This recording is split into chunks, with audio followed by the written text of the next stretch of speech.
അപ്പോൾ നമ്മൾ next question discuss ചെയ്യാം. What are the conditions to be satisfied for an agent's authority in an emergency? അപ്പം agent's authority, ഏജൻറ്റിൻ്റെ authority, അധികാരം ഏജൻറ്റിനുള്ളത്, എമർജൻസി സമയത്ത് ഏജൻറ്റിന് എന്തൊക്കെ അധികാരങ്ങൾ എടുക്കാം എന്നുള്ളതിൻ്റെ കണ്ടീഷൻസ് നമ്മൾ ഏതൊക്കെ കണ്ടീഷൻസ് സാറ്റിസ്ഫൈ ചെയ്യണം agent in order to take that authority in emergency. Okay, emergency കേസിൽ അതോറിറ്റി എടുക്കാൻ വേണ്ടിയിട്ട് എന്തൊക്കെ കണ്ടീഷൻസ് ആയിരിക്കണം സാറ്റിസ്ഫൈ ചെയ്യേണ്ടത് under the provisions of the Indian Contract Act 1872. വളരെ ഇമ്പോർട്ടൻ്റ് ആയിട്ടുള്ള ക്വസ്റ്റ്യൻ ആണ്. Agent's authority in an emergency, section 189 of the Indian Contract Act 1872 ആണ് പറയുന്നത്.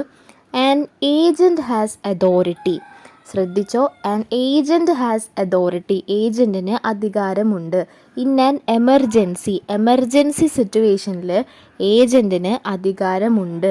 To do all such acts for the purpose of, എല്ലാ ആക്റ്റുകളും ചെയ്യാനുള്ള ഒരു അധികാരമുണ്ട്. An agent has authority in an emergency to do all such acts for the purpose of protecting his principal. അപ്പം എന്തിനാണ്? For the purpose of protecting his principal, അദ്ദേഹത്തിൻ്റെ പ്രിൻസിപ്പാളിനെ protect ചെയ്യാൻ വേണ്ടിയിട്ട് എന്തൊക്കെ ആക്റ്റുകൾ, to do all such acts, എന്തൊക്കെ ആക്റ്റുകൾ ചെയ്യാൻ പറ്റുമോ എല്ലാ ആക്റ്റുകളും ചെയ്യാനായിട്ട് സാധിക്കും. To do all such acts for the purpose of protecting his principal, principle അല്ല പ്രിൻസിപ്പാൾ, ഫ്രം ലോസ് ആസ്, അതായത് പ്രിൻസിപ്പാൾ ലോസിലേക്കാണ് പോകുന്നത് എന്നറിയുമ്പോൾ അതിനെ തടയാൻ വേണ്ടിയിട്ട് എന്തൊക്കെ ചെയ്യാൻ പറ്റുമോ അദ്ദേഹത്തിന്, to do all such acts for the purpose of protecting his principle from the loss as would be done by a person of ordinary prudence. അതായത് ഓർഡിനറിയിലെ ഒരു മനുഷ്യൻ എന്താണോ ചെയ്യുക, സാധാരണഗതിയിൽ ഒരു മനുഷ്യൻ ഒരു ലോസ് വരാൻ പോയി കഴിഞ്ഞാൽ, ഒരു കപ്പൽ മുങ്ങുന്ന ഒരു സാഹചര്യം വന്നാൽ അപ്പോൾ ആ ഗുഡ്സ് മുഴുവനും നശിക്കും. അപ്പോൾ അതില്ലാണ്ടിരിക്കാൻ എന്തൊക്കെയാണോ ചെയ്യാൻ പറ്റുന്നത് അതൊക്കെ ചെയ്യാം. എന്ത് അതോറിറ്റി വേണമെങ്കിലും എന്ത് അധികാരം വേണമെങ്കിലും എടുത്തിട്ട് ചെയ്യാം എന്നാണ് പറയുന്നത്. To protect his principal from loss as would be done by a person of ordinary prudence. Prudence എന്നതുകൊണ്ട് വിവേകം എന്നൊക്കെ പറയും. സാധാരണക്കാരൻ്റെ ഒരു വിവേകത്തിൽ എന്തൊക്കെയാണോ ഒരു സമയത്ത് ആ ലോസിൽ നിന്നും പ്രിൻസിപ്പാളിനെ രക്ഷിക്കാൻ വേണ്ടിയിട്ട് ചെയ്യാൻ പറ്റുന്നത് അതൊക്കെ ചെയ്യാം.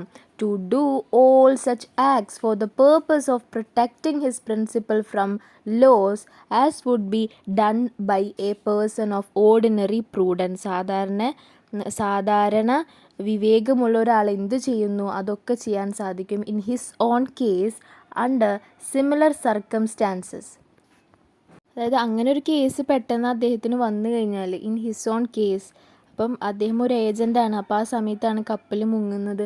അപ്പം ഇൻ ഹിസ് ഓൺ കേസ് അങ്ങനെ ആൾക്കാർ വിളിച്ച് പറഞ്ഞു, ഞങ്ങൾ ഇവിടം വരെ എത്തി, ഞങ്ങൾ അറേബ്യൻ ഓഷ്യനിലെത്തി, അപ്പോഴേക്കും കപ്പലിന് ഒരു ഹോള് വന്നു, അപ്പം ഗുഡ്സൊക്കെ കൊണ്ടുപോയിട്ട് കാർഗോയിൽ അവിടെ നിങ്ങൾ പെട്ട് നിൽക്കുകയാണ് എന്നൊക്കെ പറഞ്ഞിട്ട് ഏജൻറ്റിനോട് വിളിച്ച് പറഞ്ഞു കഴിഞ്ഞാൽ ഇൻ ഹിസ് ഓൺ കേസായില്ലേ.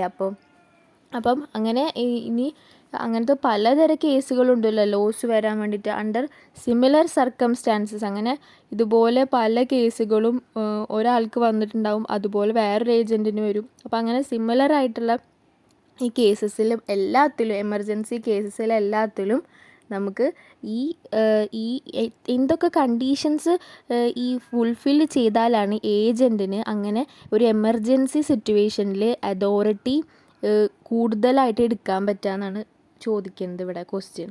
അതായത് എന്തൊക്കെ, ഇപ്പോൾ ഞാനിപ്പോൾ ഒരു ഏജൻ്റാണ്, അപ്പം എൻ്റെ ഷിപ്പ് മുങ്ങി, അപ്പോൾ ആ സമയത്ത് എനിക്ക് എന്ത് അധികാരം എടുത്തിട്ട് വേണമെങ്കിലും എൻ്റെ പ്രിൻസിപ്പാളിനെ ആ ഒരു ലോസിൽ നിന്ന് രക്ഷിക്കാനുള്ള കാര്യങ്ങൾ ചെയ്യാം. പക്ഷെ അതിന് മുമ്പ് ഞാൻ കുറച്ച് കണ്ടീഷൻസ് ഫുൾഫിൽ ചെയ്തിരിക്കണം, എന്നാൽ മാത്രമേ എനിക്ക് ആ അധികാരം എടുക്കാൻ പറ്റുള്ളൂ. അപ്പോൾ എന്താണ് ആ കണ്ടീഷൻ എന്ന് ഞാൻ അറിഞ്ഞിരിക്കണ്ടേ. So to constitute a valid agency in an emergency, rhyming അല്ലേ, agency in an emergency, constitute a valid agency in an emergency following conditions must be satisfied. പറയുന്ന ഫോളോയിങ് കണ്ടീഷൻസ് സാറ്റിസ്ഫൈ ചെയ്താൽ മാത്രമേ നമുക്ക് ഒരു വാലിഡ് ആയിട്ടുള്ള ഏജൻസി ഇൻ ആൻ എമർജൻസിയിൽ create ചെയ്യാനായിട്ട് പറ്റുള്ളൂ. വാലിഡായിട്ടുള്ള ഒരു agency in an emergency. Valid means നമുക്കത് കോർട്ടിലൊക്കെ എൻഫോഴ്സ് ചെയ്യാൻ പറ്റുന്ന ഒരു വാലിഡായിട്ടുള്ളൊരു agency in an emergency constitute ചെയ്യണമെങ്കിൽ അതിനു മുമ്പ് ആ ഏജൻറ്റ് കുറച്ച് കണ്ടീഷൻസ് സാറ്റിസ്ഫൈ ചെയ്തിരിക്കണം. Conditions must be satisfied. Following conditions must be satisfied. The very first one is, അപ്പോൾ 5 കണ്ടീഷൻസ് ആണുള്ളത്. ചെറിയ ചെറിയ പോയിൻറ്റ്സ് ആണ്, വളരെ സിമ്പിളാണ്. Agent should not be in a position or have any opportunity to communicate with his principal within the time available.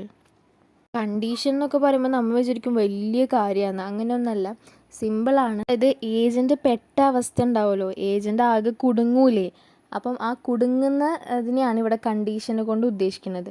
അപ്പം അങ്ങനെ കുടുങ്ങിക്കഴിഞ്ഞാൽ മാത്രമേ ഏജൻറ്റിന് ആ അതോറിറ്റി എടുക്കാനായിട്ട് പറ്റുള്ളൂ. നമ്മൾ അവസാനം നമ്മളെ പിന്നിൽ പട്ടി ഓടിക്കഴിഞ്ഞാൽ നമ്മൾ ജീവനും കൊണ്ട് ഓടൂലേ, അതേപോലെ അത്രയ്ക്കും ഒരു എമർജൻസി ആയിക്കഴിഞ്ഞാൽ മാത്രമേ ഏജൻറ്റിന് ഈ പ്രിൻസിപ്പളിൻ്റെ അത്രയ്ക്ക് അതോറിറ്റി എടുക്കാനായിട്ട് പറ്റുള്ളൂ.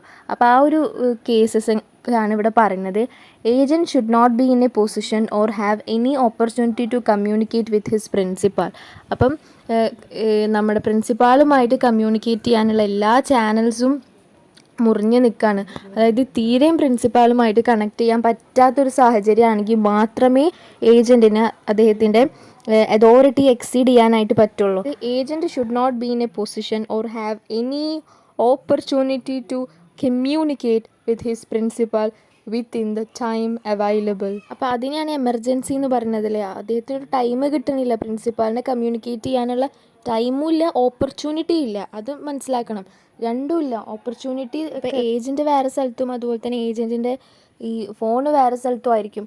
അപ്പോൾ ആ സമയത്ത് he is not at all in a position to communicate with his principal within the time available.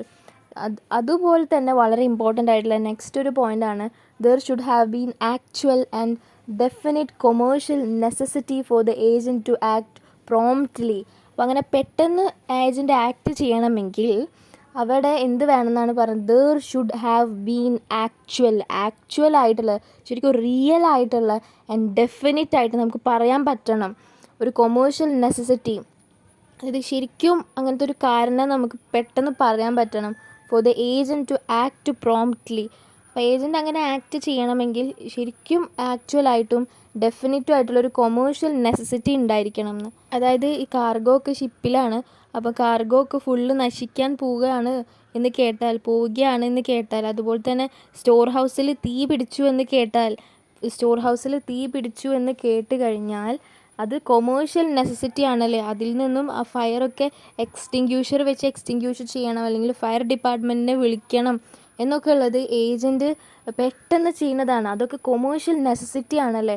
ഒരു വെപ്രാളത്തിൽ പ്രോംപ്റ്റ്ലി തന്നെ ആക്ട് ചെയ്യണം. ഒരു സെക്കൻഡ് വൈകിക്കഴിഞ്ഞാൽ എല്ലാം നശിച്ചു പോകുന്നുള്ളൊരു കേസാണെന്നുണ്ടെങ്കിൽ, അപ്പം there should have actual and definite commercial necessity for the agent to act promptly. Main ഏജൻറ്റിൻ്റെ കൂടെ ഒരു വർക്കറേയും വിട്ടിട്ടുണ്ടായിരുന്നു. അപ്പോൾ വർക്കർക്ക് എന്തെങ്കിലും പെട്ടെന്ന് സംഭവിച്ചു കഴിഞ്ഞാൽ, അപ്പോൾ പെട്ടെന്ന് ഏജൻറ്റിന് പ്രിൻസിപ്പാളിനെ വിളിക്കാനുള്ള സാഹചര്യം പോലും ഇല്ല. അപ്പോൾ അങ്ങനെയാണെങ്കിൽ ഏജൻറ്റിനെ കൊമേഴ്ഷ്യൽ നെസസിറ്റിക്ക് വേണ്ടിയിട്ട് വർക്കർക്ക് എന്തോ ഒരു ഗുരുതരമായിട്ട് എന്തോ പറ്റി, അപ്പം ബാങ്കിൽ നിന്ന് കയ്യിൽ നിന്നുള്ള പൈസ വേറെ എന്തെങ്കിലും കൊമേഴ്ഷ്യൽ പർപ്പസിന് തന്നതായിരിക്കും. അപ്പോൾ അതെടുത്തിട്ട് പെട്ടെന്ന് അദ്ദേഹത്തിന് രക്ഷിക്കാൻ വേണ്ടിയിട്ടൊക്കെ അതോറിറ്റി എക്സീഡ് ചെയ്യുന്നതുകൊണ്ടൊന്നും കുഴപ്പമില്ല, ആ പൈസ പ്രിൻസിപ്പാളോട് ചോദിക്കാതെ തന്നെ എടുക്കാനും സാധിക്കും. So there should have been actual and definite commercial necessity for the agent to act promptly.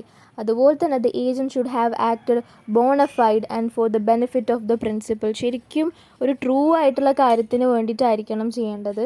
അതുപോലെ തന്നെ അത് പ്രിൻസിപ്പാളിന് ബെനിഫിറ്റും കൂടെ ചെയ്യണം. ബോണഫൈഡ് എന്ന് പറഞ്ഞാൽ ആത്മാർത്ഥതയോടുകൂടി ശരിക്കും from the bottom of the heart agent പ്രിൻസിപ്പളിൻ്റെ ബെനിഫിറ്റിന് വേണ്ടിയിട്ട്, പ്രിൻസിപ്പളുടെ ഡിപ്പാർട്ട്മെൻറ്റ് ഫയർ ആയിട്ട് പോവാതിരിക്കാൻ വേണ്ടിയിട്ട് പെട്ടെന്ന് ഫയർ എക്സ്റ്റിങ്ക്യൂഷറൊക്കെ ഉള്ള പ്രിൻസിപ്പളുടെ പൈസ എടുത്ത് മേടിച്ചു. It's not a problem, it is for the benefit of the principal. He is doing an act bonafidely, right. അപ്പം and for the benefit of the principal. Next ആണ്, the agent should have adopted the most reasonable and practical course under the circumstances. അപ്പോൾ ആ ഒരു സാഹചര്യത്തിൽ ഒരു സർക്കംസ്റ്റാൻസിൽ ഏറ്റവും ന്യായമായ ഏറ്റവും പ്രാക്ടിക്കലായിട്ടുള്ള ഒരു കാര്യമായിരിക്കണം. ഇപ്പോൾ ഫയർ ഡിപ്പാർട്ട്മെൻറ്റിന് പെട്ടെന്ന് സ്റ്റോർ ഹൗസിൽ ഫയർ വന്നാൽ വിളിക്കണം എന്നുള്ളത് ന്യായമായിട്ടുള്ള കാര്യമാണല്ലേ. അപ്പോൾ അങ്ങനെ മോസ്റ്റ് റീസണബിൾ ആൻഡ് പ്രാക്ടിക്കബിൾ ആയിട്ടുള്ള കോഴ്സ് ഓഫ് ആക്ഷൻ ആയിരിക്കണം അദ്ദേഹം ചൂസ് ചെയ്യേണ്ടത് എന്നാണ് പറഞ്ഞത്, അഡോപ്റ്റ് ചെയ്യേണ്ടത് എന്നാണ് പറഞ്ഞത്. The agent should have adopted the most reasonable and practical course under the circumstances. The agent must have been in a possession of goods belonging to his principal. അപ്പം പ്രിൻസിപ്പളിൻ്റെ goods ഇദ്ദേഹത്തിൻ്റെ കയ്യിൽ ഉണ്ടായിരിക്കണം. And which are the subject of contract. അപ്പം ഈ കോൺട്രാക്റ്റിൻ്റെ തന്നെ subject എന്ന് പറഞ്ഞാൽ ആ ഗുഡ്സ് ആയിരിക്കണം എന്ന്. അപ്പോൾ ആ വെയർ ഹൗസിൻ്റെ കീ ആരുടെ കയ്യിലായിരിക്കും? ആ വെയർ ഹൗസിൽ പ്രിൻസിപ്പാളുടെ ഗുഡ്സ് ആണ്. അപ്പോൾ വെയർ ഹൗസിൻ്റെ കീ ഏജൻറ്റിൻ്റെ കയ്യിലാണ്. അപ്പം ഏജൻറ്റിന് എന്തുണ്ട്? Must have been in a possession of the ഗുഡ്സിൽ ഉണ്ട് അല്ലേ. അപ്പോൾ ആ ഗുഡ്സിൻ്റെ പേരിലായിരിക്കണം നമ്മൾ ഏജൻറ്റ് എങ്ങനെ എക്സീഡ് ചെയ്യണത്. ഈ പ്രിൻസിപ്പളിൻ്റെ ഒരു 10 ലക്ഷം രൂപ ഏജൻറ്റിൻ്റെ കയ്യിലുണ്ട്. വളരെ ആത്മാർത്ഥതയോടുകൂടെ പ്രിൻസിപ്പളുടെ ആവശ്യത്തിന് വേണ്ടിയിട്ട്, പ്രിൻസിപ്പളിനെ സേഫ് ചെയ്യാൻ വേണ്ടിയിട്ട്, പ്രിൻസിപ്പളിനെ പ്രൊട്ടക്റ്റ് ചെയ്യാൻ വേണ്ടിയിട്ട്, പ്രിൻസിപ്പളിൻ്റെ ബെനിഫിറ്റിന് വേണ്ടിയിട്ട് എന്തെങ്കിലും ഒരു കാര്യത്തിന് എടുക്കുന്നത് കൊണ്ട് പ്രശ്നമില്ല. സോ പ്രിൻസിപ്പളിൻ്റെ ആ ഒരു ഗുഡ് ഏജൻറ്റിൻ്റെ പൊസിഷനിലായിരിക്കണം. The agent must have been in possession of the goods belonging to his principal and which are the subject of contract. Please do subscribe and like, and thank you so much for watching.